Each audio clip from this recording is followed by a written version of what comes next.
बिस्मिल्लाहिर्रहमानिर्रहीम। ओके बेटा, स्टार्ट करते हैं। लास्ट टाइम बेटा हम लोगों ने स्टार्ट किया था कॉस्ट अकाउंटिंग। कुछ कॉन्सेप्ट्स मैंने आपको दिए थे कि कॉस्ट अकाउंटिंग क्या होती है, उसके ऑब्जेक्टिव्स क्या होते हैं, कॉस्ट अकाउंटिंग का पर्पस क्या होता है। कुछ मैंने आप लोगों को डेफिनेशन बताई थी, एलिमेंट्स ऑफ कॉस्ट क्या होते हैं, डायरेक्ट लेबर क्या होती है, डायरेक्ट मटेरियल क्या होता है, फैक्ट्री ओवरहेड्स क्या होते हैं। यहाँ तक बेटा, if you want to ask any question from the previous class बेटा, यू कैन आस्क। आप क्वेश्चन पूछना चाह रहे हैं तो पूछ सकते हैं। आज आप यहाँ से स्टार्ट कर सकते हैं सर, जो आपने को लास्ट लेक्चर दिया था। जी बोल रहे हैं, लास्ट लेक्चर लिया था, उसको क्या हुआ? सर मैंने कहा सर वहाँ से स्टार्ट कर दें कॉस्ट अकाउंटिंग के कंसेप्ट से। हाँ जी बेटा, वहीं से स्टार्ट करने लगा हूँ। सर जो आपने लास्ट लेक्चर दिया था ना वो सर। वाई मतलब पूरा लेक्चर रिपीट करूं? वाई रीजन बेटा बताएं ना, पूरा लेक्चर रिपीट करने के रीजन बताएं, मैं कर देता हूँ रिपीट। कोई इशू सर नहीं, वो बोले बेटा बोले, कोई इशू एक्चुअली नहीं। सर समझ नहीं थी आई सर। लेक्चर बाद में आपने वीडियो लेक्चर देखा था बाद में आपने खोल के? सर पढ़ा था सर, पर कंसेप्ट नहीं था सर समझ मैंने आया। बोला आपने लेक्चर दोबारा सुना? अभी भी तो मैंने वैसे ही बोला जैसे मैं अभी आप कहेंगे, मैं अभी भी तो वैसे ही बोलूंगा मैं बेटा। आपने लेक्चर दोबारा सुना जो मैंने उसके ऊपर अपलोड किया दोबारा? अगर आप मुझे हर सर वो क्लास के अंदर वीडियो आके कहेंगे कि पिछली पूरी क्लास आप रिपीट करें तो बेटा सॉरी, मैं पूरी क्लास रिपीट नहीं कर सकता। हाँ, अगर किसी डेफिनेशन की आपको समझ नहीं आई, आप 10 दफा पूछे, मैं आपको 10 दफा रिपीट करूंगा।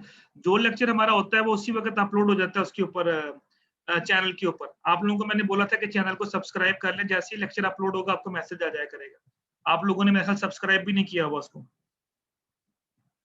ऐसे नहीं कि आप क्लास में आ जाएंगे और आप कहेंगे सर पिछला पूरा लेक्चर रिपीट कर दें, तो बेटा रिपीट नहीं होगा। मैं आपको थोड़ा सा ओवरव्यू जरूर दे देता हूँ उस लेक्चर का, हमने क्या डिस्कस किया है। उस लेक्चर को सुने, अपलोडेड है आपके उसके ऊपर, चैनल के ऊपर। उस लेक्चर को सारे को सुने, जहां पे समझ नहीं आते उसको रजिस्टर पे लिखें कि सर ये कॉन्सेप्ट समझ नहीं आया मुझे। देन आके मुझसे क्वेश्चन पूछे, then I will give you the answer. ये नहीं होगा कि सर पूरा लेक्चर पिछला रिपीट कर दो, सॉरी ऐसा रिपीट नहीं होगा बेटा। मैं थोड़े से कॉन्सेप्ट आपको वैसे बता देता हूँ कि कॉस्ट अकाउंटिंग क्या होता है बेटा। कॉस्ट अकाउंटिंग के अंदर जो बेसिक पर्पस होता है कॉस्ट अकाउंटिंग का, वो ये होता है कि हमने कैलकुलेट करनी होती है कॉस्ट के। For example per unit cost जो है वो हमने कैलकुलेट करना होता है। फिर मैंने आप लोगों को ये बुक भी शेयर की है, इसके ऊपर सारी की सारी डेफिनेशंस भी लिखी हुई हैं। ये चीजें हमने लास्ट टाइम डिस्कस की थी। मैं इसका थोड़ा सा आपको ओवरव्यू दे रहा हूँ, आप लोग इसका वीडियो लेक्चर भी देख सकते हैं चैनल के ऊपर। कॉस्ट अकाउंटिंग का बेटा जो मेन पर्पस होता है वो ये है, जो यहाँ पे ये देखें लिखा हुआ है, it determine the total cost of production. हमने कॉस्ट अकाउंटिंग इसलिए करते हैं कि हम ये देखना चाह रहे हैं कि हमारी टोटल कॉस्ट ऑफ प्रोडक्शन कितनी आ रही है। उसके बाद हम ये देखना चाह रहे हैं कि हमें पर यूनिट कॉस्ट कितनी पड़ेगी। फॉर एग्जाम्पल अगर मेरी कंपनी जो है वो कपड़ा बनाती है, तो मैं सबसे पहले ये देखूंगा कि मेरी टोटल प्रोडक्शन कॉस्ट कितनी आ रही है कपड़े के ऊपर। फिर पर सूट कॉस्ट निकालूंगा, पर सूट कॉस्ट मुझे कितनी पड़ेगी। देन इसका मकसद क्या होता है, to prepare the sales of price, यानी आपने सेल प्राइस को डिसाइड करना। फॉर एग्जांपल अब आप एक कपड़ा बना रहे हैं, आपने देखना कि ये सूट मुझे पड़ रहा है फॉर एग्जांपल 1200 रुपए का मुझे पड़ रहा है, तो what should be the sale price? 1300, 1400, 1500, 1600 क्या प्राइस होनी चाहिए? तो कॉस्ट अकाउंटिंग का जो बेसिक पर्पस होता है, जो बेसिक होता है, वो ये होता है कि उसने total cost of production calculate करके आपको दे देनी है, जो कि मैं आपको सिखाऊंगा भी कि कॉस्ट कैसे कैलकुलेट की जाती है। Then on the basis of that cost management will decide कि what should be the price of that product, उस प्रोडक्ट की प्राइस क्या होनी चाहिए। अब देखिए नंबर 2 पे लिखा हुआ है, it determines appropriate selling price. जो मैं अभी आपको बता रहा हूँ कि इसका मकसद क्या होता है कि आपने जो सेलिंग प्राइस है उसको डिसाइड करना होता है। देन इसके बाद हमने जो कॉस्ट अकाउंटिंग है वो आपको ये हेल्प आउट करती है कि कौन सी प्रोडक्ट्स हमारी ऐसी हैं या कौन से बिजनेस यूनिट्स हमारे ऐसे हैं जो बहुत ज्यादा कॉस्ट में जा रहे हैं और उनके ऊपर हमें प्रॉफिट नहीं मिल रहा। फॉर एग्जाम्पल आपकी एक टेक्सटाइल मिल है, वो 5-6 यूनिट्स उसके ऊपर चल रहे हैं, टेक्सटाइल मिल के 5-6 यूनिट्स, उस 5-6 यूनिट्स के अंदर फॉर एग्जाम्पल आपने उसकी कॉस्टिंग करवाई, तो 1-2 यूनिट जो है वो बहुत ज्यादा खर्चा करवा रहे हैं, लेकिन उसके ऊपर जो प्रॉफिटेबिलिटी है वो इतना ज्यादा उसके ऊपर हमें प्रॉफिट नहीं आ रहा। तो हम ये डिसाइड कर सकते हैं कि क्या हमने इन यूनिट्स को आगे लेके जाना है या हमें ये यूनिट्स क्लोज कर देने चाहिए।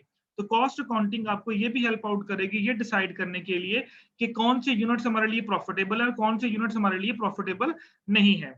देन ये बेटा आप लोगों को ये भी डिसाइड करने में हेल्प आउट करेगी कॉस्ट अकाउंटिंग के, क्या कोई चीज जो हम बना रहे हैं वो घर पे बनाना ज्यादा सूटेबल है, यानी विद इन द ऑर्गेनाइजेशन बनाएंगे तो हमें लेस कॉस्टली पड़ेगी, या चीज हमें बाहर से मंगवानी चाहिए। फॉर एग्जांपल मैं मटेरियल की एग्जांपल ले देता हूँ कि आप एक कपास यूज कर रहे हैं, अपने कॉटन यूज कर रहे हैं उसको कपड़ा बनाने के लिए। अब कॉस्टिंग जब करेंगे तो हम पता चलेगा कि यार अगर हम पाकिस्तान से मंगवाता हूँ तो मुझे कॉटन इतने की पड़ रही है, अगर मैं बांग्लादेश से मंगवाता हूँ तो कॉटन इतने की पड़ेगी, चाइना से मंगवाता हूँ तो कॉटन इतने की पड़ेगी। तो कॉस्ट अकाउंटिंग आपको ये भी हेल्प आउट करेगी डिसाइड करने के लिए कि जो आप मैन्युफैक्चरिंग के अंदर अपना मटेरियल इस्तेमाल कर रहे हैं, अगर आप उसकी कॉस्टिंग करेंगे तो वो हमें कहाँ से सस्ता पड़ेगा। देखिए बेटा, इसका नाम ही कॉस्ट अकाउंटिंग है। कॉस्ट का मतलब क्या है कि यू हैव टू डिसाइड कि which thing is more costly and which thing is less costly, कि कौन सी चीज हमारे लिए ज्यादा कॉस्टली है और कौन सी चीज हमारे लिए लेस कॉस्टली है। तो ये है बेटा बेसिकली कॉस्ट अकाउंटिंग के कुछ कॉन्सेप्ट जो मैंने लास्ट टाइम आपको दिए थे। और कॉस्ट अकाउंटिंग आपको ये भी हेल्प आउट करेगी कि हमें अपनी कॉस्ट को कैसे कंट्रोल करना चाहिए। फॉर एग्जांपल अगर किसी जगह पे आपकी कॉस्ट बहुत ज्यादा आ रही है, आप की जो वेस्टेज है वो ज्यादा हो रही है, या आप जो एक्सपेंसेस हैं वो आपके बढ़ते जा रहे हैं दिन ब दिन, तो फिर कॉस्ट अकाउंटिंग हमें ये भी हेल्प आउट करेगी कि यार फलां डिपार्टमेंट के अंदर जो एक्सपेंसेस है वो हमारे इंक्रीज हो रहे हैं। Then you have to find out the reasons. फिर आप रीजंस को फाइंड आउट करोगे कि क्या रीजंस हैं जिसकी वजह से हमारे हमें हमें जो है वो कॉस्टिंग पड़ रही है। तो ये बेसिकली कुछ बेसिक कॉन्सेप्ट से कॉस्ट अकाउंटिंग से रिलेटेड। फिर हमने डिस्कस किया था इसके अंदर एलिमेंट्स ऑफ कॉस्ट को। एलिमेंट ऑफ कॉस्ट मैंने बताया था कि जब भी आप किसी भी चीज की कॉस्टिंग करोगे, किसी भी चीज की, कोई भी चीज आप प्रोड्यूस कर रहे हो, उसमें तीन बेटा बेसिक एलिमेंट है। एक मटेरियल, एक लेबर और एक एफओएच। ये तीन वो चीजें हैं जिसकी बेस पे आप कॉस्टिंग करोगे। फॉर एग्जांपल आप कहते हैं जी मैंने मोबाइल फोन की कॉस्टिंग करनी है, तो मोबाइल फोन पे मटेरियल कितने का लगा, उस पर लेबर कितने की लगी, उस पे ऊपर फैक्ट्री ओवरहेड्स कितने के लगे, वो सारे कंबाइन करके हमारे पास उस मोबाइल की जो है वो कॉस्टिंग आ जाएगी, यार ये इतने का पड़ रहा है हमें। देन वी विल डिसाइड कि what should be the price. फिर मटेरियल को मैंने बोला था कि आगे इसको हम फर्दर दो कैटेगरीज में डिवाइड करते हैं, एक होता है आपका डायरेक्ट मटेरियल और एक होता है आपका इनडायरेक्ट मटेरियल। हर वो मटेरियल जो डायरेक्टली पार्ट होता है प्रोडक्ट का उसको हम डायरेक्ट मटेरियल कहते हैं, जो डायरेक्टली उसके उसके साथ रिलेट करेगा। फॉर एग्जांपल मैंने इसकी आपको एग्जांपल दी थी, जैसे कि अगर आप एक डाइस बनवाते हैं लकड़ी का फॉर एग्जांपल, तो लकड़ी का जो डाइस बनाते हैं तो जो वुड होगी वो डायरेक्ट मटेरियल कॉस्ट है। अच्छा, अब आप कहेंगे कि सर इसमें फिर इनडायरेक्ट मटेरियल क्या है, तो मैंने आपको लास्ट टाइम भी बताया था कि उसके ऊपर जो नेल्स लगेंगी, उसके ऊपर जो ग्लू लगेगा, उसके ऊपर अगर आप कोई और छोटी छोटी चीजें लगाते हैं तो वो आप लोगों की इनडायरेक्ट मटेरियल कॉस्ट होगा। डायरेक्ट मटेरियल की कॉस्ट हम डायरेक्टली प्रोडक्ट के ऊपर कैलकुलेट कर सकते हैं, लेकिन इनडायरेक्ट मटेरियल की जो कॉस्ट है वो हम डायरेक्टली प्रोडक्ट के ऊपर कैलकुलेट नहीं कर सकते। वो कैसे कैलकुलेट करेंगे वो मैं आपको कैलकुलेट करना सिखाऊंगा। फॉर एग्जाम्पल एक डाइस है, उसके ऊपर आपने को 20,000 की लकड़ी मंगवाई, 20,000 की लकड़ी के ऊपर 10 डाइस बन गए। अब इसका मतलब 20,000 तकसीम 10 करेंगे तो हमें पता चल जाएगा जी कि पर डाइस हमें 200 की लकड़ी पड़ी। अब आपने नेल्स मंगवाए 1000 रुपीज के। अब आप ये तो काउंट नहीं कर सकते कि यार ये इसमें 10 नेल लगे हैं, इसमें 15 लगे हैं, इसमें 20 लगे हैं, इसमें 40 लगे हैं, इसमें 30 लगे हैं, इसमें ग्लू के आपने 4 पैकेट लगवाए थे, किसी में ग्लू कम लगा, किसी में ग्लू ज्यादा लगा। हम ओवरऑल जो कॉस्ट है ग्लू की, नेल्स की, वो डालेंगे। कैसे डालेंगे उसके लिए फिर हम अप्रोक्सीमेट मेथड यूज करेंगे। तो कोई भी जो कॉस्ट डायरेक्ट कॉस्ट होती है किसी भी नाम से हो, उसको आप डायरेक्टली प्रोडक्ट के ऊपर कैलकुलेट कर सकते हैं। ये मैं कैलकुलेट करना सिखाऊंगा बेटा आगे आगे जाके आप लोगों को। इसी तरह डायरेक्ट लेबर कॉस्ट क्या है कि वो कॉस्ट जो डायरेक्टली प्रोडक्ट के साथ रिलेट है, यानी जिसको लेबर डायरेक्टली प्रोडक्ट से डील कर रही है उसकी कॉस्ट जो वो डायरेक्ट लेबर कॉस्ट है। अब जो डाइस आपने बनवाया, उस डाइस को जो बनाया, जिस बंदे ने बनाया, उस बंदे की जो जो आपने वेजेस पे की वो आपके लिए डायरेक्ट लेबर कॉस्ट है। उसके अलावा अगर वहां पे बाहर कोई फॉर एग्जांपल लाइट चल रही थी, वहां पे एक पीएन खड़ा था, वहां पे एक गार्ड खड़ा था, उनकी भी तो सैलरियां पे करनी है ना आप लोगों ने। वो भी तो आपने, उनका खर्चा भी तो अपने प्रोडक्ट में से निकालना है ना। उनकी जो सैलरियां होंगी वो आपके लिए इनडायरेक्ट लेबर होगी, लेकिन जो प्रोडक्ट के साथ डायरेक्टली डील करेगा वो डायरेक्ट लेबर कॉस्ट होगी। इस तरह हम यूनिवर्सिटी के अंदर जाते हैं, हम आप लोगों को पढ़ाते हैं, तो मेरी जो सैलरी होगी वो यूनिवर्सिटी के लिए डायरेक्ट लेबर कॉस्ट है, क्योंकि मैं डायरेक्टली आप लोगों के साथ डील कर रहा हूँ। यूनिवर्सिटी के लिए फॉर एग्जाम्पल एक प्रोडक्ट है, लेकिन उसके अलावा जो बाहर गार्ड्स खड़े हैं, क्लरिकल स्टाफ है, इसके अलावा अदर जो सपोर्टिंग स्टाफ है, उनकी सैलरी भी तो यूनिवर्सिटी पे कर रही है ना। तो उनकी जो सैलरियां होंगी वो यूनिवर्सिटी के लिए इनडायरेक्ट लेबर कॉस्ट होगी। लेकिन जब उन्होंने आपकी वो बनानी है, फॉर एग्जांपल फी का बनाना है, तो जो फी आप पे करते हो उसमें सारे के सारी कॉस्ट इंक्लूड होती है, उसमें डायरेक्ट कॉस्ट भी इंक्लूड होती है और इनडायरेक्ट कॉस्ट भी इंक्लूड होती है कि कितनी कितनी अगर हम लोग लेंगे तो हमें जो है वो प्रॉफिट मिलेगा, यानी कितनी कितनी हमें रखनी चाहिए इसकी जो सेमेस्टर की जो फी है। इसी तरह हमने कहा था अदर आपके पास जो है थर्ड आता है आपके पास फैक्ट्री ओवरहेड्स। फैक्ट्री ओवरहेड्स क्या होते हैं बेटा, हर वो इनडायरेक्ट एक्सपेंस, हर वो इनडायरेक्ट एक्सपेंस जो फैक्ट्री से रिलेटेड होगा, those are called factory overheads, FOH उनको बोलेंगे। इनडायरेक्ट एक्सपेंस याद रखिएगा, फैक्ट्री ओवरहेड्स के अंदर सिर्फ और सिर्फ इनडायरेक्ट एक्सपेंसेस आएंगे। फॉर एग्जांपल उसका रेंट आ गया, उसकी वेजेस, उसके अंदर जो आप यूज कर रहे हैं, फॉर एग्जांपल लाइट्स यूज कर रहे हैं, वो सारे के सारे जितने भी एक्सपेंसेस होंगे वो सारे के सारे फैक्ट्री ओवरहेड्स के अंदर आएंगे। अब देखिए तीन चीजें आ गई, मटेरियल आ गया, लेबर आ गया और फैक्ट्री ओवरहेड्स आ गए। इन तीनों को आप प्लस करेंगे तो आपके पास टोटल प्रोडक्शन कॉस्ट आ जाएगी। देन आपको पता चल जाएगा कि एक प्रोडक्ट हमें कितने की पड़ रही है। तो ये थोड़ा सा मैंने कॉन्सेप्ट आपको लास्ट टाइम दिए थे, यहां तक कोई problem? No sir, thank you. फिर भी आप लोग लेक्चर सुन लीजिएगा, उस लेक्चर में मैंने मजीद डिटेल के साथ में इन चीजों को एक्सप्लेन किया, उस लेक्चर को आप लाजमी सुनिएगा। जो भी बेटा लेक्चर यहाँ पर डिलीवर होगा वो पोर्टल के ऊपर चला जाए, उसके ऊपर आपका जो यूट्यूब चैनल का लिंक मैंने आपको सेंड किया हुआ है उसके ऊपर अपलोड हो जाता होता है 1 या 2 दिन के बाद, या कभी कभी उसी दिन भी अपलोड हो जाता है, उसको चेक करते रहा करें। इसलिए मैंने आप लोगों को लास्ट टाइम भी बोला था कि इस चैनल को सब्सक्राइब कर लेंगे तो जैसे ही कोई वीडियो अपलोड होगी आपको उसी वक्त मैसेज आ जाएगा, आप उस वीडियो को देख सकते हैं कि चलिए लेक्चर आ गया, हम उसको चेक कर लेते हैं। ओके, अच्छा, अब ये 3 फार्मूलाज हैं, इन फार्मूलाज को अब आपने नोट कर लेना है। अगर आपके पास कॉपी पेंसिल हो तो मैंने कहा था रखने ही, आप लोगों ने कॉपी पेंसिल अपने पास और कैलकुलेटर भी अपने पास रखना है। ये छोटे छोटे से 3 फार्मूलाज हैं जो मैं आगे जाके यूज भी करूंगा, और मैं आपको जब cost of goods sold statement पढ़ाऊंगा तो वहां पे भी ये 3 फार्मूलाज दोबारा आएंगे। अगर मैं आपसे कहूँ प्राइम कॉस्ट कैलकुलेट करें, प्राइम कॉस्ट कैलकुलेट करें तो क्या होगा, मैं आपको डायरेक्ट मटेरियल कॉस्ट भी दूंगा और डायरेक्ट लेबर कॉस्ट भी दूंगा। यानी डायरेक्ट मटेरियल और डायरेक्ट लेबर को अगर हम प्लस करेंगे तो जो आंसर आएगा उस आंसर को हम बोलेंगे प्राइम कॉस्ट। फॉर एग्जाम्पल मैं कहता हूँ जी ये मोबाइल फोन है, इस पे मटेरियल लगा 20,000 का, इस पे लेबर लगी 10,000 की, बताओ प्राइम कॉस्ट कितनी है? तो 20,000 जमा 10,000, जो 30,000 बेटा आपके पास आंसर आएगा, that 30,000 answer is called prime cost. ये मैं आपको इसलिए बता रहा हूँ छोटे छोटे फॉर्मूलाज कि फॉर एग्जांपल अगर आपका एमसीक्यूज टाइप पेपर आता है तो वहां पे ये चीजें होंगी, मैं मटेरियल दे दूंगा, मैं आपको लेबर दे दूंगा, मैं साथ में कुछ और भी डेटा दे दूंगा और मैं कहूंगा जी प्राइम कॉस्ट निकालो। तो आपको पता होना चाहिए कि डायरेक्ट मटेरियल और डायरेक्ट लेबर को जब हम ऐड करेंगे तो हमारे पास जो आंसर आएगा that answer is called prime cost. सिर्फ डायरेक्ट कॉस्ट, देखिए सिर्फ डायरेक्ट का वर्ड आ रहा है, इसमें किसी किस्म की इनडायरेक्ट वर्ड नहीं आ रहे। अच्छा, मैं आपसे कहता हूँ कैलकुलेट टोटल प्रोडक्शन कॉस्ट। अच्छा, टोटल प्रोडक्शन कॉस्ट क्या होती है कि जो आपने प्राइम कॉस्ट कैलकुलेट की है, जिस तरह मैंने अभी बोला कि लेबर 20,000 है, मटेरियल 10,000 है, तो वो 30,000 प्राइम कॉस्ट है। प्राइम कॉस्ट के अंदर अगर आप एफओएच को ऐड कर दोगे तो वो आपके पास क्या बन जाएगी, production cost. For example prime cost की 30,000, मैं आपसे कहता हूँ जी फैक्ट्री ओवरहेड है 50,000, अब बताओ प्रोडक्शन कॉस्ट कितनी आई? तो 30,000 जमा 50,000 कितना हो जाएगा, 80,000। तो 80,000 आपके पास आ जाएगी प्रोडक्शन कॉस्ट। यानी ये तीनों फार्मूलाज आपस में लिंक्ड हैं। प्राइम कॉस्ट क्या है, मटेरियल प्लस लेबर करेंगे तो आपके पास प्राइम कॉस्ट आ जाएगी। टोटल प्रोडक्शन कॉस्ट कितनी क्या है, प्राइम कॉस्ट प्लस एफओएच आ जाएगा तो टोटल प्रोडक्शन कॉस्ट आपके पास आ जाएगी। इसी तरह अगर आपसे कहा जाए कैलकुलेट द कन्वर्जन कॉस्ट, ये तीनों फार्मूला बेटा नोट कर लें, आपके सामने लिखे हुए हैं, बल्कि आपको ये बुक मैंने शेयर भी की हुई है, आप उस बुक में से भी देख सकते हैं। डायरेक्ट लेबर और एफओएच को ऐड करेंगे तो कन्वर्जन कॉस्ट है। देखिए इन दोनों में फर्क है। प्रोडक्शन कॉस्ट क्या है, प्राइम कॉस्ट और एफओएच को ऐड करेंगे तो टोटल प्रोडक्शन कॉस्ट है। कन्वर्जन कॉस्ट में सिर्फ और सिर्फ आपने डायरेक्ट लेबर कॉस्ट ऐड करनी है एफओएच के अंदर, इसमें मटेरियल भी शामिल है। अब फॉर एग्जांपल मैं एक छोटा सा यहाँ पे क्वेश्चन आपके लिए लिख भी देता हूँ ताकि आप लोग उसको जरा सॉल्व भी कर लें, थोड़ा सा आपको कंफ्यूजन भी आपकी दूर हो जाएगी। मैं आपको एक क्वेश्चन देता हूँ, फॉर एग्जांपल मैं कहता हूँ जी material is equal to 5,000, labor is equal to 15,000 and FOH is equal to 25,000। Okay, अब आपसे मैं कहता हूँ सबसे पहले मैं कहता हूँ कैलकुलेट द प्राइम कॉस्ट, क्या आंसर आएगा?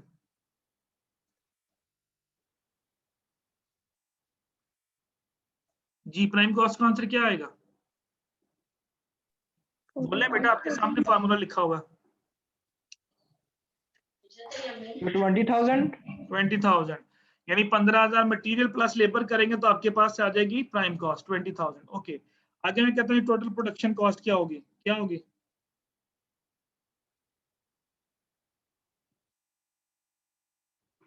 $30,000 सर। बेटा सामने फार्मूला लिखा, मैंने कौन सा फार्मूला कहीं गुम कर दिया है? टोटल प्रोडक्शन कॉस्ट का फार्मूला क्या है, इतना तो पढ़ सकते हैं ना आप लोग। सर 45,000। प्राइम कॉस्ट बेटा प्लस एफओएच, प्राइम कॉस्ट अभी आपने निकाली 20,000, तो 20,000 जमा 25,000, 45,000, दैट्स द राइट आंसर। मतलब आपके सामने फॉर्मूला लिखे हैं, सिर्फ मैंने डाटा लिखा, मैंने कहा इसको इसमें पुट कर दें। अब मैं कहता हूँ जी कन्वर्जन कॉस्ट क्या है जी, क्या हुई कन्वर्जन कॉस्ट?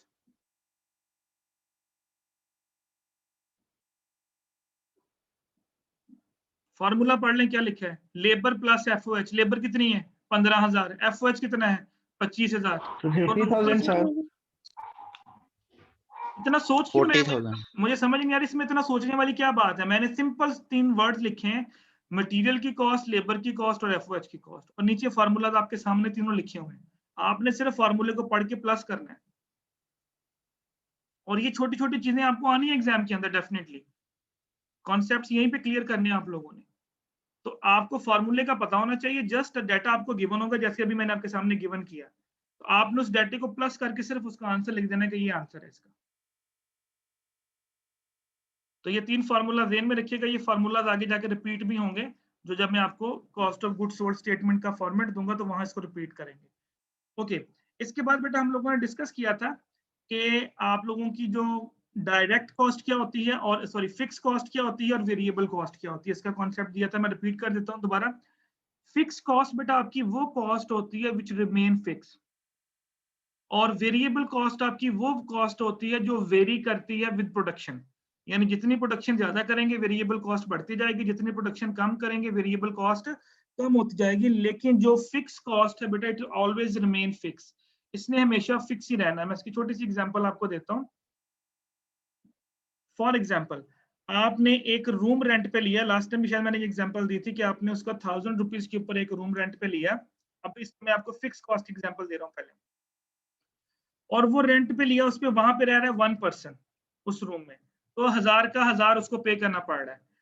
अगेन बेटा उस रूम के अंदर जो एक की बजाय अब कितने बंदे रहना शुरू हो गए, वहां पे रहना शुरू हो गए 2 पर्सन, तो कॉस्ट कितनी रहेगी उनको 1000 डिवाइडेड बाय 2। अब कितने कितने से आएगा उन दोनों के 500 500। अब वहां पे बंदे कर दें उस कमरे में 10, तो कॉस्ट कितनी आएगी 100। इसका मतलब ये हुआ टोटल कॉस्ट 1000 पे आई है, टोटल कॉस्ट पे कोई फर्क नहीं पड़ा, लेकिन वो 10 बंदे दे रहे हैं, लेकिन पर यूनिट जो कॉस्ट है वो डिक्रीज हो रही है, यानी पर यूनिट कॉस्ट डिक्रीज हो रही है, लेकिन टोटल कॉस्ट रिमेन सेम। अब फॉर एग्जांपल जिस तरह मैंने आपको रूम की एग्जांपल दी, अब मैं आपको एग्जांपल देता हूँ। अक्सर आप सोचते हैं कि यार सर हम लोग चाइना से चीजें मंगवाते हैं, वो कहते हैं जी 100 रुपए की चीज मिलती है, या 50 रुपए का खिलौना मिलता है, या 60 रुपए का खिलौना मिलता है, और वो अच्छा खासा खिलौना होता है। और आप देखिए वो चाइना से चला, चाइना के से चलने के बाद दरमियान में डिस्ट्रीब्यूटर भी है, रिटेलर भी है, बहुत सारे लोग आए, फिर उसके बाद शॉप पे पहुंचा, फिर भी वो आपको 100 रुपए का मिल रहा है। हर बंदे ने बीच में से अपना प्रॉफिट कमाया। फिर हम सोचते हैं कि यार इतना सस्ता कैसे बन गया वहां पे। उसकी बेटा रीजन ये होती है कि जो चाइनीज हैं वो जो फिक्स कॉस्ट है वो, यानी फॉर एग्जांपल एक मशीन आपने खरीदी, अब जरा एग्जांपल सुनिएगा, आपने एक मशीन खरीदी 15 लाख रुपए की, उस मशीन के ऊपर फॉर एग्जांपल उस मशीन के ऊपर आप यूनिट बनाते हैं, मैं कहता हूं उसकी आप यूनिट बनाते हो 1 लाख यूनिट। अब आप 15 लाख को 1 लाख पे तकसीम करें, तो इसका मतलब ये हुआ कि 15 lakh divided by 1 lakh which is equal to 15 rupees. एक प्रोडक्ट के ऊपर आपको 15 रुपए की फिक्स कॉस्ट पड़ गई। अच्छा, अगर उसी मशीन के ऊपर आप 15 लाख की मशीन है, उसके ऊपर आप 15 लाख यूनिट बनाना शुरू कर दें, तो कॉस्ट कितनी रहेगी आपकी 1 रुपीज पर यूनिट।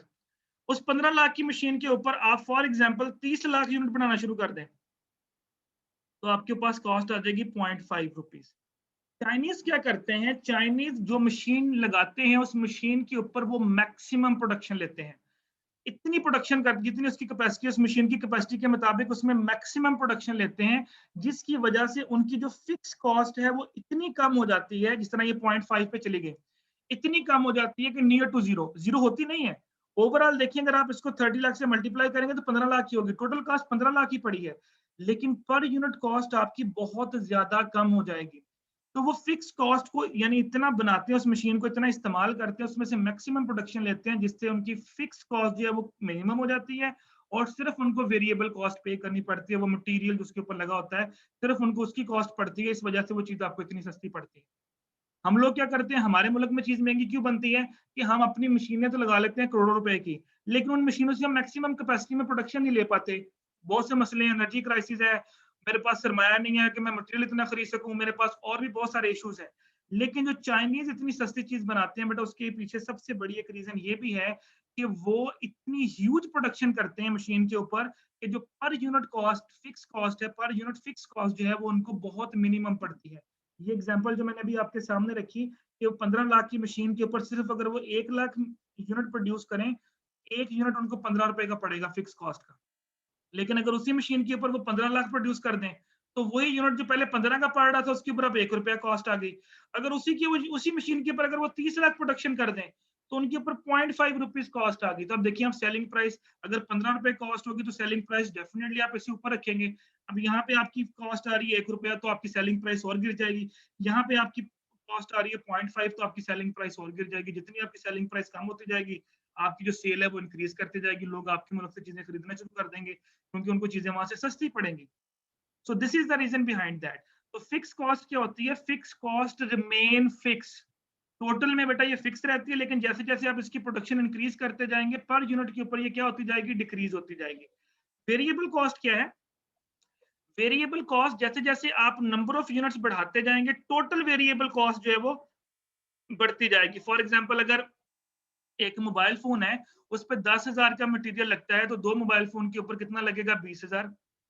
3 मोबाइल के ऊपर कितना लगेगा? 40,000। 4 मोबाइल के ऊपर कितना लगेगा? 50,000। यानी वेरिएबल कॉस्ट वो कॉस्ट है which very with the production, जबकि फिक्स कॉस्ट वो कॉस्ट होती है जो कि टोटल में तो सेम रहती है, लेकिन पर यूनिट के ऊपर उसको डिक्रीज किया जा सकता है। अंडरस्टैंड द कॉन्सेप्ट बेटा? समझ आ गई बेटा इस कॉन्सेप्ट की, वेरिएबल कॉस्ट और फिक्स कॉस्ट की? बेटा सर यस, वेरिएबल कॉस्ट में जितनी प्रोडक्शन बढ़ेगी उतनी वेरिएबल कॉस्ट बढ़ेगी। पर यूनिट के ऊपर सेम रहेगी, टोटल में बढ़ेगी। देखो ना, अगर आपने एक यूनिट बनाया, फॉर एग्जांपल चले हम उसी की ले लेते हैं जिस तरह मैंने पहले बात की थी, 15 रुपए पर यूनिट पड़ रहा था। अब 15 रुपए फिक्स कॉस्ट है। वेरिएबल कॉस्ट क्या है जी? वेरिएबल कॉस्ट उसके ऊपर मटेरियल लगेगा 50 रुपए का, इसका मतलब वो प्रोडक्ट हमें पड़ गई 65 रुपए की। 15 रुपए फिक्स कॉस्ट थी और 50 रुपए फॉर एग्जाम्पल वेरिएबल कॉस्ट है, तो वो यूनिट पड़ा 65 रुपए का। अब जरा सुनिएगा, आगे आपने प्रोडक्शन इंक्रीज कर दी, 50 रुपए तो वेरिएबल कॉस्ट रहनी है, लेकिन फिक्स कॉस्ट रहेगी 1 रुपीज। अब 65 की बजाय यूनिट पड़ा कितने का? 51 रुपए का। तीसरा ले लें, वेरिएबल कॉस्ट तो आपकी 50 रुपए ही है, लेकिन फिक्स कॉस्ट आपकी रहेगी 0.5, तो यूनिट पड़ा 50.5। यानी आपने फिक्स्ड कॉस्ट को इतना कम कर दिया कि जो टोटल कॉस्ट है वो डिक्रीज हो जाएगी। वेरिएबल कॉस्ट तो आपको बियर करनी पड़ेगी क्योंकि मटेरियल तो आपने पे करना ही करना है। तो बेसिकली जो हम सेविंग कर रहे हैं वो किस साइड से सेविंग कर रहे हैं? वो हम लोग फिक्स कॉस्ट की तरफ से सेविंग कर रहे हैं। गॉट द आइडिया बेटा? Yes sir. अगर प्रॉब्लम हो तो बेटा पूछ सकते हैं, कोई इशू नहीं है। तो मैं आपको सिर्फ जस्ट बेसिक बेसिक से जो कॉन्सेप्ट है बेटा वो मैं एक्सप्लेन करूंगा यहाँ पे, तो जस्ट वो चीजें आप लोगों ने पढ़ते जाना। ओके, अब ये थोड़ी सी टर्मिनोलॉजीज के अंदर हम आते हैं। ये 2-4 डेफिनेशन है, इसके बाद मैं आपको डायरेक्ट लेके जाऊंगा cost of goods sold statement कैसे बनाते हैं, उसका मैं आपको फॉर्मेट दूंगा, उसके अंदर कौन कौन से स्टेप्स इन्वॉल्व होते हैं, और फिर हम लोग न्यूमेरिकल स्टार्ट कर देंगे। आप लोगों के पास बेटा रजिस्टर, पेंसिल और कैलकुलेटर लाजमी होना चाहिए। जो जो हम न्यूमेरिकल करेंगे मैं वो आपको यहाँ से करवाऊंगा। आप लोगों ने मुझे प्लस कर, जिस तरह मैंने अभी आपसे प्लस करवा रहा था, इसको इसमें ऐड करें तो क्या आंसर आएगा, इसको इसमें से लेस करें तो क्या आंसर आएगा, वो आप लोगों ने मुझे आंसर बताने हैं। कर लेंगे तो आपको फायदा होगा, अदरवाइज फिर मैंने तो आपको टॉपिक कंप्लीट करवा ही देना, फिर आप लोग खुद ही प्रैक्टिस करेंगे। बेहतर है कि हम लोग यहीं पे थोड़ा सा सीख लें। ओके बेटा, कॉस्ट यूनिट क्या होता है? ये कुछ थोड़ी सी आपके पास मैं यहाँ पे कुछ कॉन्सेप्ट्स दूंगा। तो कॉस्ट यूनिट बेटा सिंपल पर यूनिट जो होता है उसके ऊपर कितनी कॉस्ट पड़ेगी, that is your cost unit, उसको हम कॉस्ट यूनिट भी बोलते हैं। फॉर एग्जाम्पल अगर कुछ आप बॉल पॉइंट बना रहे हैं तो जो बॉल पॉइंट है वो उसके लिए कॉस्ट यूनिट है। अगर आप कोई आपकी कोई फैक्ट्री है फॉर एग्जाम्पल बेवरेजेस बनाने की, तो जो बॉटल्स हैं वो आपके लिए कॉस्ट यूनिट है। अगर आप फैन बना रहे हैं, फैन मैन्युफैक्चरिंग कंपनी है, तो आपके लिए जो फैन होंगे वो आपका कॉस्ट यूनिट है। यानी एक फैन के ऊपर कितनी कॉस्ट आपको पड़ेगी, this concept is called cost unit. यानी आप जो चीज प्रोड्यूस कर रहे हैं उसमें यूनिट की कॉस्ट आपको क्या पड़ रही है, that cost is called cost unit. अब फॉर एग्जांपल अगर मैं टेक्सटाइल मिल बना रहा हूँ, तो मैं कहूंगा जी मेरे पर जो मैं एक सूट बना रहा हूँ, कपड़ा बना रहा हूँ, वो मेरे लिए जो कपड़ा होगा वो मेरे लिए कॉस्ट यूनिट होगा। अगर मैं वॉचेस बना रहा हूँ, मेरी घड़ियों की दुकान मैन्युफैक्चरिंग है, तो जो वॉच होगी वो मेरे लिए कॉस्ट यूनिट होगा। इस तरह यहाँ पे अगर आप फैन बना रहे हैं तो जो फैन है वो आपके लिए कॉस्ट यूनिट है। तो कॉस्ट यूनिट का मतलब क्या होता है कि जो भी चीज आप प्रोड्यूस कर रहे हैं उसके अंदर जो पर यूनिट है वो आपके लिए कॉस्ट यूनिट होगा। अच्छा, कॉस्ट सेंटर क्या है बेटा? कॉस्ट सेंटर हम इसको जी कुछ पूछना चाह रहे हैं?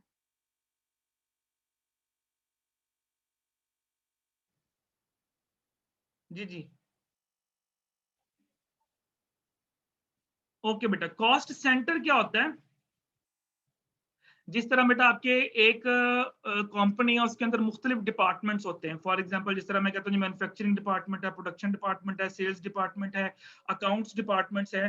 तो वो जो जो अलग अलग आपके डिपार्टमेंट्स होंगे बेटा उसको हम कॉस्ट सेंटर कहेंगे। ठीक हो गया? जिस तरह आप कहते हैं जी हमारा ये इलेक्ट्रिकल सर्विस डिपार्टमेंट है, ये हमारी बिजली को देखेगा। फलां जो अकाउंट्स डिपार्टमेंट है ये हमारे अकाउंट्स को देखेगा। चले मैं यूनिवर्सिटी की एग्जांपल ले लेता हूँ।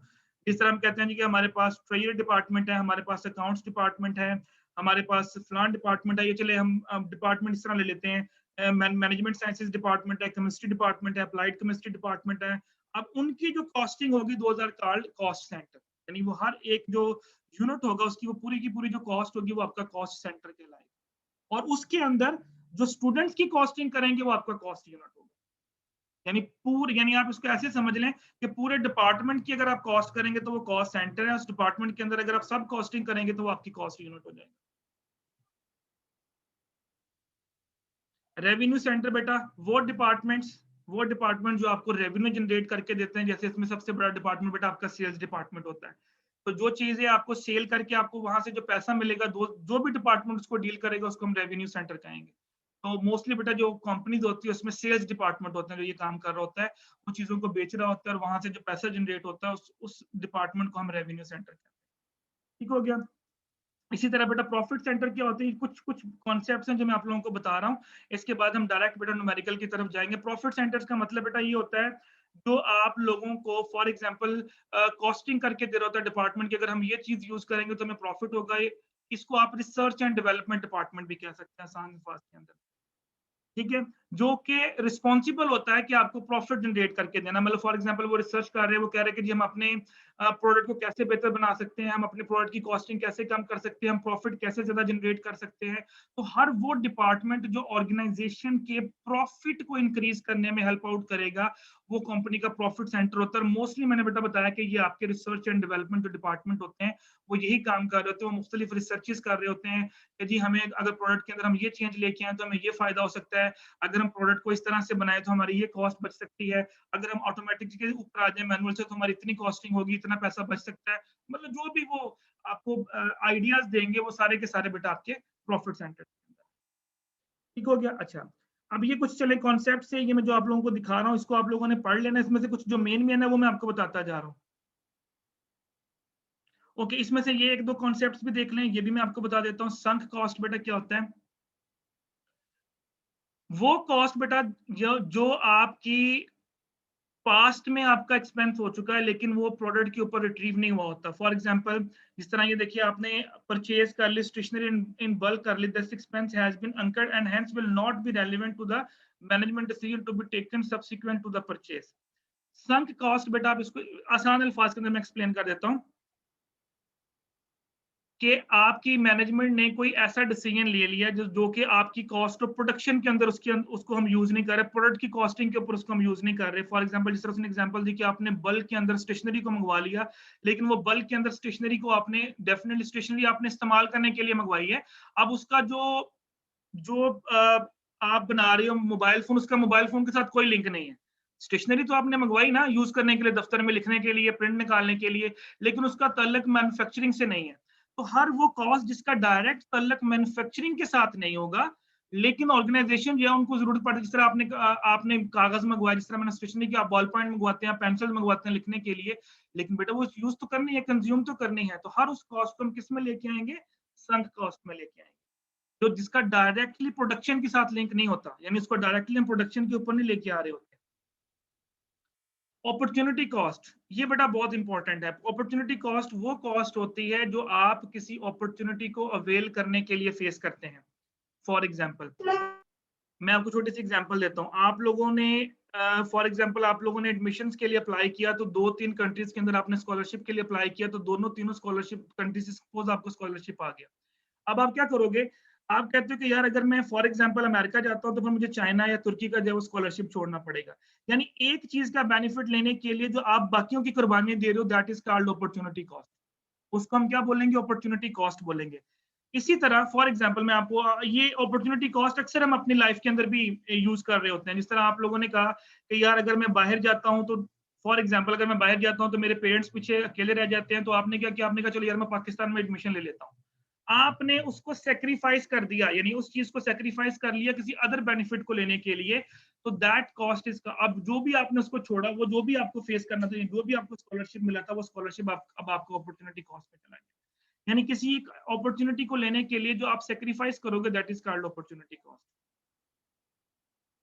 जी बेटा, कोई प्रॉब्लम यहाँ तक? सर प्रॉफिट कॉस्ट बता दें। तो कौन सी? Profit cost. प्रॉफिट कॉस्ट तो बेटा मैंने बताई नहीं अभी कोई भी। प्रोडक्ट कॉस्ट आ रही है आगे। पीछे नहीं, पीछे बताइए आपने। प्रॉफिट सेंटर बताया था मैंने, हाँ जी। जी वही। प्रॉफिट सेंटर बेटा मैंने ये बताया था, हर वो डिपार्टमेंट, सुन लें, हर वो डिपार्टमेंट जो कंपनी के प्रॉफिट इंक्रीज करने में अपना रोल प्ले कर रहा है, उनकी जो कॉस्ट है वो प्रॉफिट जो करके दे रहा है, वो आपका प्रॉफिट सेंटर है। मैंने बोला इसमें मोस्टली जो डिपार्टमेंट होते हैं वो आपके रिसर्च एंड डेवलपमेंट डिपार्टमेंट होते हैं। अब जो रिसर्च एंड डेवलपमेंट डिपार्टमेंट है बेटा, उनका काम क्या है? उनका काम ये है कि उन्होंने कंपनी के अंदर जो है वो प्रॉफिट इंक्रीज करके देना है। यानी उन्होंने क्या बताना है? उन्होंने ये बताना है कि जी प्रोडक्ट को ऐसे इसकी कॉस्टिंग को ऐसे कम कर सकते हैं, प्रोडक्ट के अंदर ये नए फीचर लेके आ सकते हैं तो आपका प्रॉफिट इंक्रीज कर जाएगा। अगर आप प्रोडक्ट की पैकिंग को ऐसे कर देंगे तो इसकी सेल्स बढ़ जाएगी। अगर आप प्रोडक्ट की एडवर्टाइजमेंट इस तरह से करेंगे तो आपकी सेल्स बढ़ जाएगी। तो वो डिपार्टमेंट जो कंपनी के प्रॉफिट को इंक्रीज करने में अपना रोल प्ले करते हैं, those departments are profit centres. Understand बेटा? जी सर।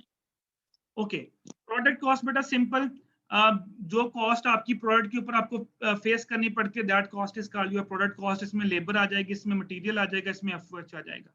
तो अगर आपके पास एक प्रोडक्ट है, फॉर एग्जांपल आप कहते हैं मोबाइल फोन मेरे पास प्रोडक्ट है, तो इस प्रोडक्ट इसके ऊपर मटेरियल कितने का लगा, इसके ऊपर लेबर कितने की लगी, लेबर को क्या क्या जो आपने सैलरीज पे की, इसमें फैक्ट्री ओवरहेड कितने के लगे, वो सारी की सारी जो कॉस्ट होगी, that is called product cost. और बेटा यही हमारा मेन काम है जो हमने सीखना है इसके अंदर, कॉस्ट अकाउंटिंग के अंदर, कि प्रोडक्ट कॉस्ट कैसे कैलकुलेट की जाती है, जो मैं आपको सिखाऊंगा भी यहाँ।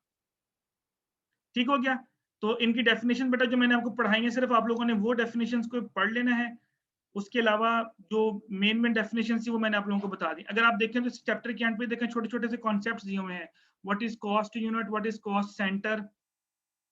ये क्वेश्चन बेटा आप लोगों ने जब भी ये चैप्टर हमारा खत्म हो थ्योरी का या न्यूमेरिकल का, उसके एंड पे इस तरह से आपको असाइनमेंट क्वेश्चंस गिवन होंगे, वो आप लोगों ने लाजमी पढ़ने हैं। यानी पढ़ने भी है और फिर पीछे से उसका आंसर भी देख लेना है। अब फॉर एग्जांपल देखिए, इसी के एंड के ऊपर उसने आपको एमसीक्यूज भी दिए होंगे। जब चैप्टर खत्म होगा तो कुछ चैप्टर्स के एंड के ऊपर उसने आपको एमसीक्यूज क्वेश्चन दिए होंगे, मल्टीपल चॉइस क्वेश्चन। तो उन मल्टीपल चॉइस क्वेश्चंस को आप पढ़ेंगे, उसके नीचे आंसर्स भी दिए हुए हैं, और यही एमसीक्यूज आपको पेपर में भी आ सकते हैं उसी तरह के, आपको थोड़ा सा आइडिया हो जाएगा। इस चैप्टर के अभी एमसीक्यूज नहीं थे, लेकिन जब हम आगे चैप्टर्स पढ़ेंगे वहां पे आपको एमसीक्यूज भी नजर आएंगे। तो ये थी बेटा कुछ डेफिनेशंस कॉस्ट अकाउंटिंग से रिलेटेड, जो मैंने आप लोगों को थोड़े से कॉन्सेप्ट बताए। मटेरियल क्या होता है, लेबर क्या होती है, एफओएच क्या होता है, कॉस्ट यूनिट क्या होता है, कॉस्ट सेंटर क्या होते हैं। उसके अलावा हमने डिस्कस किया अपॉर्चुनिटी कॉस्ट क्या होती है। उसके अलावा हम लोगों ने मुख्तलिफ अदर कॉन्सेप्ट्स पर डिस्कस किया, प्राइम कॉस्ट क्या है, कन्वर्जन कॉस्ट क्या है, प्रोडक्शन कॉस्ट क्या है। यहाँ तक बेटा कोई प्रॉब्लम तो you can ask any question, any one of you. बेटा एनी कंफ्यूजन? ये लेक्चर अपलोड भी हो जाएगा और इंशाल्लाह इसको फिर आप लोग आगे फर्दर पढ़ भी, इसको देख भी सकते हैं डिटेल के साथ। तो अगला जो टॉपिक है हमारा वो फाइनेंशियल स्टेटमेंट्स का है। अगर आपको याद हो तो मैंने आपको बताया था बैलेंस शीट क्या होती है और इनकम स्टेटमेंट क्या होती है। हम लोगों ने लास्ट टाइम डिस्कस किया था पहले लेक्चर्स के अंदर, कि जो बैलेंस शीट होती है वो किसी भी कंपनी की फाइनेंशियल पोजीशन को बताती है, और इनकम स्टेटमेंट जो होती है वो किसी भी कंपनी की फाइनेंशियल परफॉर्मेंस को बताती है।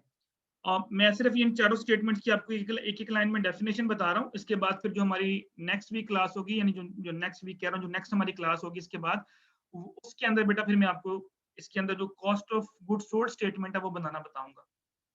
चेंज ऑफ इक्विटी स्टेटमेंट क्या होती है कि ऑनर इक्विटी ने जो पैसा लगाया था बिजनेस के अंदर, उसमें कितना चेंज आया। अगर प्रॉफिट हो रहा होगा तो उसमें ऐड होता जाएगा, अगर लॉस हो रहा है तो उसमें से माइनस होता जाएगा। कैश फ्लो स्टेटमेंट बेटा आपको बताती है बिजनेस के अंदर कितना कैश इन हो रहा है और बिजनेस में से कितना कैश आपका आउट हो रहा है। तो ये 4 स्टेटमेंट्स हैं बेटा जो आपको बताती हैं बैलेंस शीट फाइनेंशियल पोजीशन को, इनकम स्टेटमेंट फाइनेंशियल परफॉर्मेंस को, चेंज इन इक्विटी बताती है कि बिजनेस के अंदर जो मालिक ने पैसा लगाया था, कैपिटल लगाया था, उसमें कितना चेंज आया, क्या वो बढ़ रहा है उसका पैसा या कम हो रहा है। और कैश फ्लो स्टेटमेंट बताती है किसी भी बिजनेस के अंदर के पैसे का इनफ्लो और आउटफ्लो कितना हो रहा है, कैश का इनफ्लो आउटफ्लो कितना हो रहा है, कितना कैश आ रहा है, कितना कैश जा रहा है। बेटा आपकी वीडियो एंड हो रही है, यहाँ तक कोई प्रॉब्लम है तो you can ask any question any one of you. CR साहब मुझे आपने अटेंडेंस बेटा सेंड कर देनी है अभी, ठीक है? सर आपने बुक नहीं सेंड की ग्रुप मैं में। अभी सेंड कर देता हूँ बेटा, ये बुक अभी आ जाती है आपके ग्रुप में अभी क्लास के बाद।